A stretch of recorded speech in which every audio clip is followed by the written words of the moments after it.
Hello, my dear children. It's time again for our English reader book. Today, we shall learn lesson 3, which is Puss and the Parrot.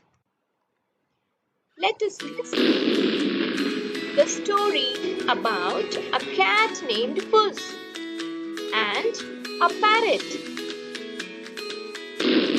It is raining. Puss the cat is feeling hungry. There is no food. There are no rats. He looks here and there. He sees a parrot sitting on a tree. He requests the parrot, "Mr. Parrot, you sing well. Please sing a song for me." "Yes, yes. La la la dum da dum.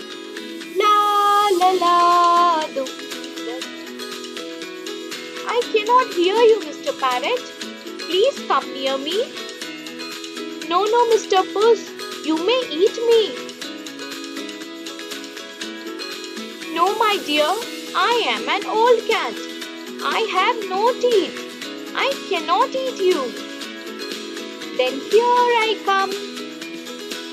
La la la do da do. La la la do da do."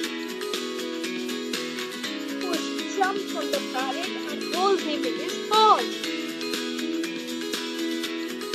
"Now I am going to eat you. You are a good cat.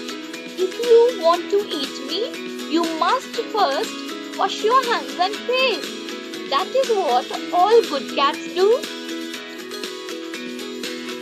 Just see how fast I wash my face and hands. You stand here and see. I am not going to wait for you to eat me up. Here I go. Bye bye, Puss.